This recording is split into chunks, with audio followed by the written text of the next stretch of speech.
लेकिन कोई पूछे अमित शाह से कि अरे तड़ी पार, तेरे क्या कॉन्ट्रीब्यूशन है इस मुल्क में, तेरे बाप दादा के क्या कॉन्ट्रीब्यूशन है इस मुल्क में, सिर्फ एक छोटी सी बात उठाती हूँ, 86 रुपीज हो गया डॉलर, यानी कि आपके मुल्क की करेंसी कहां चली गई। ये अचीवमेंट है आज बीजेपी की। आम आदमी अपने सर्वाइवल के लिए रगड़ रहा है, मर रहा है। आज इस मुल्क में अमित शाह जैसे लोग, मोदी जैसे लोग हिंदू मुस्लिम करते हैं, मस्जिद मंदिर करवाते हैं। सबसे बड़ी गवर्नमेंट, उसका home minister, union home minister Amit Shah, Ambedkar, Baba Saheb Ambedkar के लिए जो पार्लियामेंट में खड़े होकर अल्फाज अदा करता है, जिस तरीके से उनको डिसरेस्पेक्ट किया जाता है, सुनता है बच्चा बच्चा जानता है। हिंदुस्तान के बाहर भी आज हिंदुस्तान को अगर अच्छे नामों में गिना जाता है तो उसमें एक नाम बाबा अंबेडकर का ही आता। बात होती है अपोजिशन पे और अपने साथियों पे कीचड़ उछालने की, वहां बात होती है कंट्री के उन लोगों को डिसरेस्पेक्ट करने की जो इस कंट्री को सबसे ज्यादा कंट्रीब्यूशन देके गए। इनको फौरन रिजाइन कर देना चाहिए। कर दिया है कि आज मुल्क में employment, literacy, poverty, labour, farmer, peace, social justice, equality, constitution, liberty, fraternity, इसके ऊपर कोई बात नहीं होती है। लेजिस्लेटिव असेंबली में बैठने वाली एक मिनिस्टर इस बीजेपी की गंदी जहनियत से महफूज नहीं है, तो आम औरत जो सड़क पे चलती है, बाजारों में रहती है, स्कूल कॉलेज जाती है, काम की जगह पे जाती है, क्या वो महफूज है? अस्सलाम वालेकुम रहमतुल्लाहि व बरकातहू। आज की प्रेस कॉन्फ्रेंस में तमाम मीडिया, जर्नलिस्ट और यूट्यूबर का मैं वेलकम करती हूँ। आज की जो प्रेस कॉन्फ्रेंस रखी गई है जो सीटी रवि के खिलाफ, जिसने लक्ष्मी हेब्बलकर की इंसल्ट की थी, इसके बारे में ब्रीफ एक्सप्लेनेशन आपको नेशनल लीडर सादिया मैडम आपको बताएंगे। सबसे पहले मैं ये कहना चाहूंगी कि अफसोसनाक ये है कि हिंदुस्तान में हमें बोलने के लिए और बताने के लिए आजकल हर दिन सुबह हो या शाम हो एक नया इशू जो है वो बीजेपी गवर्नमेंट की तरफ से रेडी रहता है।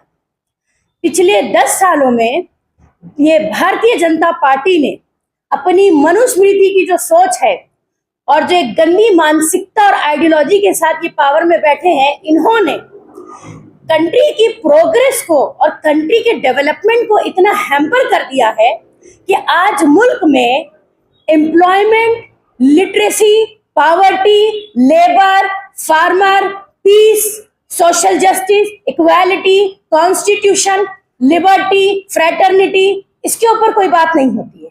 शर्म की बात यह है कि आज पार्लियामेंट हो या फिर आपका लेजिस्लेटिव असेंबली हो, वहां बात होती है गाली गलौज की, वहां बात होती है अपोजिशन पे और अपने साथियों पे कीचड़ उछालने की, वहां बात होती है कंट्री के उन लोगों को डिसरेस्पेक्ट करने की जो इस कंट्री को सबसे ज्यादा कंट्रीब्यूशन देके गए। हम बात शुरू करेंगे सीसीटी रवि से, जो कि एक एमएलसी हैं बीजेपी के आपके कर्नाटका से, कि उन्होंने हमारी जो मिनिस्टर हैं लक्ष्मी हेब्बलकर, उनको कुछ ऐसे डेरोगेटरी अल्फाज से नवाजा कि जिसके बेसिस पर उनके ऊपर सेक्शन 76-75 सेक्सुअल हैरेसमेंट लगाकर गिरफ्तार किया गया। यहां जो सोचने का मकाम है और शर्म की बात है कि एक ऐसे MLCs, member of legislative council, अपने ही सहयोगी, अपने ही कोलीग्स जो उनके साथ उठते बैठते हैं, जो गवर्निंग सिस्टम का हिस्सा है, ये जो हमारी मिनिस्टर है, ये औरतों और बच्चों के लिए काम करने में बहुत सक्षम मानी जाती हैं, एक बहुत ही रेस्पेक्टेड और डिग्निफाइड मिनिस्टर है। इनके साथ जो अल्फाज इस्तेमाल किए उनको दोहराने की जरूरत नहीं है, मगर ये समझने की जरूरत है कि अगर लेजिस्लेटिव असेंबली में बैठने वाली एक मिनिस्टर इस बीजेपी की गंदी जहनियत से महफूज नहीं है, तो आम औरत जो सड़क पे चलती है, बाजारों में रहती है, स्कूल कॉलेज जाती है, काम की जगह पे जाती है, क्या वो महफूज है? ये बहुत बड़ा सवाल है औरतों के वजूद पर, औरतों की डिग्निटी और औरतों की रेस्पेक्ट पर। उसके बाद दूसरा सवाल ये उठता है कि क्या इस तरीके के लोग ऐसी एक करप्ट और क्रिमिनल मेंटालिटी लेकर क्या गवर्निंग सिस्टम का हिस्सा होना चाहिए? तो हरगिज भी नहीं। इनको अरेस्ट किया गया है और हम वुमेन इंडिया मूवमेंट का प्लेटफॉर्म ये डिमांड करता है कि इनको फौरन रिजाइन कर देना चाहिए। ऐसे लोगों के खिलाफ जितनी सख्त हो सके कार्रवाई होनी चाहिए ताकि आइंदा ऐसा कुछ सुनने और देखने को ना मिले। लेकिन इसके साथ ही एक सवाल ये उठता है कि इससे पहले भी कई बार ऐसे कई मिनिस्टर्स या एमएलए या एमपीज जो एक इंपॉर्टेंट पोस्ट होल्ड करते हैं, औरतों को लेकर डिसरेस्पेक्ट करने में वो सामने आए और गवर्नमेंट ने बावजूद इसके कि हमने एहतजाज किया, उनके लिए कोई ऐसा कदम नहीं उठाया। अगर उठाया होता और वही फुल स्टॉप लगाया होता तो आज ये नौबत नहीं आती कि सड़कों और गलियों के बाद वुमेन जो है वो बैठकर लेजिस्लेटिव असेंबली में भी बेइज्जत की जाती है। रह गई बात ये कि आपका जो एमएलसी है, जो रवि साहब है, इन्होंने बहुत सारी फालतू बकवासें करी है कि मेरे ह्यूमन राइट्स का उल्लंघन हो रहा है और मेरे साथ ऐसा हो रहा है, मेरे साथ वैसा हो रहा है। मैं यहाँ पे ये वाजे करना चाहूंगी कि इस वक्त हिंदुस्तान में यूं तो सभी तबकात बहुत ज्यादा दबे और कुचले हैं। जुल्म से तो सभी तबकात, चाहे माइनॉरिटीज हो, कि वो एक कास्ट बेस्ड दलित हो, कि शेड्यूल ट्राइब हो, या फिर कम्युनिटी का हिस्सा होते हैं, फार्मर्स हो कि लेबरर्स हो, सभी ऑप्रेस्ड हैं। इस बीजेपी गवर्नमेंट ने हुकूमत में आने के बाद काम ही इस एजेंडे पे किया है कि किस तरीके से कंट्री का डेवलपमेंट और प्रोग्रेस रोक दी जाए। लेकिन इन सबके बीच में जो रिपोर्ट्स इंटरनेशनल प्लेटफॉर्म से हमको रिसीव होती है, आपको पता चलेगा कि वो इतनी खौफनाक और शर्मनाक है कि बीजेपी के रूल ने ये बात आम कर दी है और परमिट कर दिया है, स्पॉन्सर कर दिया है कि जहां औरत हो उसको बेइज्जत किया जाए। औरत इस कदर तशद्दुद का जो है आज हवाला बनी हुई है और बीजेपी गवर्नमेंट हो कि वो एक कास्ट बेस्ड दलित हो कि शेड्यूल ट्राइब हो या फिर कम्युनिटी का हिस्सा होते हैं, फार्मर्स हो कि लेबरर्स हो, सभी ऑप्रेस्ड हैं। इस बीजेपी गवर्नमेंट ने हुकूमत में आने के बाद काम ही इस एजेंडे पे किया है कि किस तरीके से कंट्री का डेवलपमेंट और प्रोग्रेस रोक दी जाए। लेकिन इन सबके बीच में जो रिपोर्ट्स इंटरनेशनल प्लेटफॉर्म से हमको रिसीव होती है, आपको पता चलेगा कि वो इतनी खौफनाक और शर्मनाक है कि बीजेपी के रूल ने ये बात आम कर दी है और परमिट कर दिया है, स्पॉन्सर कर दिया है कि जहां औरत हो उसको बेइज्जत किया जाए। औरत इस कदर तशद्दुद का जो है आज हवाला बनी हुई है और बीजेपी गवर्नमेंट उसके लिए हर तरीके से रेस्पॉन्सिबल है। जहां ये पावर में है वहां अपने पावर का यूज करके, स्पॉन्सर करके ये क्राइम और करप्शन फैलाते हैं, और जहां ये पावर में नहीं है ये डिफरेंट ऑर्गेनाइजेशंस और इंस्टीट्यूशंस में या फिर अपने गंदे कैरेक्टर और नेचर के चलते ये जबरदस्ती करप्शन फैलाते हैं और क्राइम करने की कोशिश करते हैं। मैं समझती हूँ कि ऐसे वक्त में जितने भी ऐसे प्लेटफॉर्म्स हैं जो सोसाइटी के लिए काम करते हैं या जिनको लगता है कि आज हिंदुस्तान को एक रेवोल्यूशन की जरूरत है और ये रेवोल्यूशन किसी तंजीम से आ सकती है, किसी मूवमेंट से आ सकती है। इसी तरीके से एक तंजीम का नाम आज है वुमेन इंडिया मूवमेंट। हम कोई पार्टी नहीं है, हम कोई एक ऑर्गेनाइजेशन नहीं, बल्कि हम एक मूवमेंट है। पिछले 2 महीने से आप लोगों ने देखा होगा कि हमने नेशन वाइड एक कैंपेन भी उतारा था जो औरतों की सेफ्टी और सिक्योरिटी के लिए उतारा गया था। उसमें हमने हर तरीके के जो तशद्दुद है उनको एड्रेस किया था। आज हम फिर अपनी जिम्मेदारी समझते हुए बैठे हैं। हम इंशाल्लाह हर बार जब तक हमारे पास ताकत है हम गलत को गलत कहते रहेंगे और नाइंसाफी और जुल्म और जो बेहूदगी इस मुल्क में बीजेपी ने फैला रखी है उसके खिलाफ आवाज उठाते रहेंगे। अब आते हैं दूसरे मुद्दे की तरफ। हाल फिलहाल में हिंदुस्तान का जो सबसे बड़ी डेमोक्रेसी मानी जाती है, उसकी सबसे बड़ी गवर्नमेंट, उसका home minister, union home minister Amit Shah Ambedkar, Baba Saheb Ambedkar के लिए जो पार्लियामेंट में खड़े होकर अल्फाज अदा करता है, जिस तरीके से उनको डिसरेस्पेक्ट किया जाता है, ये एक बहुत बड़ा कंडेम करने का मुकाम है हमारे लिए।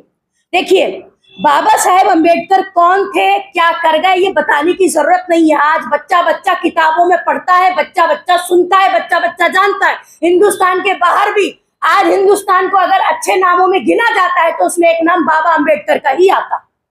लेकिन कोई पूछे अमित शाह से कि अरे तड़ी पार, तेरे क्या कॉन्ट्रीब्यूशन है इस मुल्क में, तेरे बाप दादा के क्या कॉन्ट्रीब्यूशन है इस मुल्क में, और पिछले 10 साल से पार्लियामेंट में बैठकर क्या कॉन्ट्रीब्यूट किया है इस मुल्क को। रेप, मर्डर, लिंचिंग, लूट मार खत्म कर दिया, इकोनॉमी खत्म हो गई। आज आप देखिए, सिर्फ एक छोटी सी बात उठाती हूँ, 86 रुपीज हो गया डॉलर, यानी कि आपके मुल्क की करेंसी कहाँ चली गई।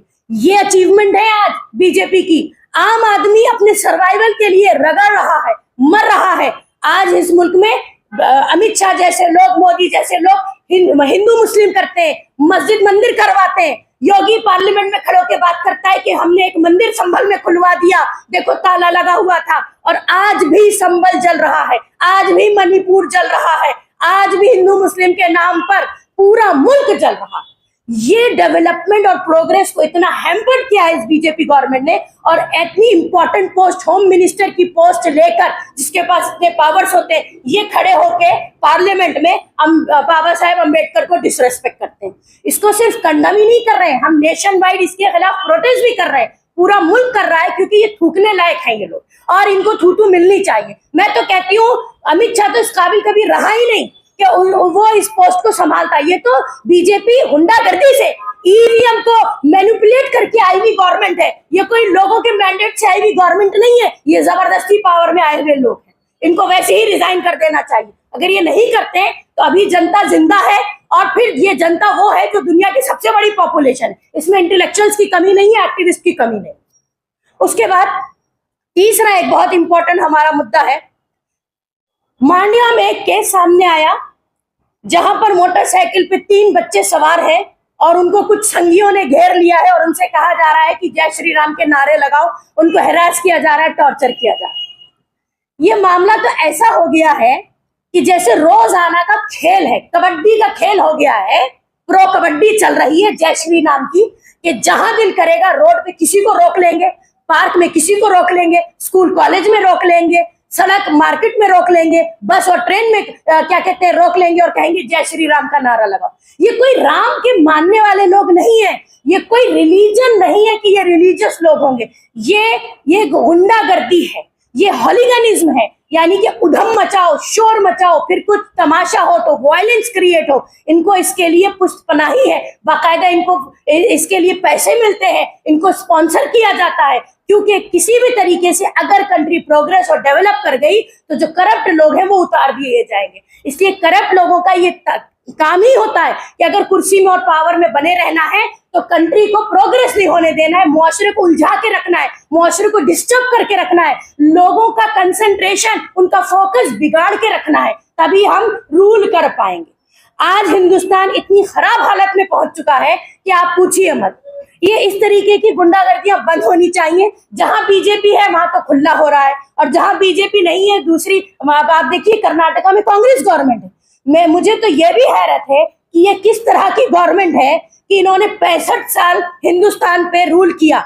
इनका बोया हुआ बीज था जो आज बीजेपी के फल बन के निकला है। ये आरएसएस बोया हुआ बीज है कांग्रेस का, और कुछ नहीं है। क्योंकि जिस स्टेट में कांग्रेस क्लियर मैंडेट के साथ बैठी है, पूरे पावर में बैठी है, अगर वहां भी इस तरीके की घटनाएं सुनने को आ रही है तो फिर कांग्रेस के ऊपर बहुत बड़ा सवाल है। हम तो कहते हैं कांग्रेस भी बीजेपी की लाइन में खड़ी है, उनसे अलग नहीं। सोचने का मकाम अब कॉमन सिटीजन्स के लिए है कि आखिर अब क्या, व्हाट इज नेक्स्ट। आखिर हमें सड़कों पे आना ही पड़ेगा, हमें ही कोई ऐसा मैंडेट लाना पड़ेगा कि हम, और या फिर हमें ही सफाई करनी पड़ेगी, वरना इस तरीके से मुआशरा और कंट्री जो है वो नहीं चल सकती। शुक्रिया।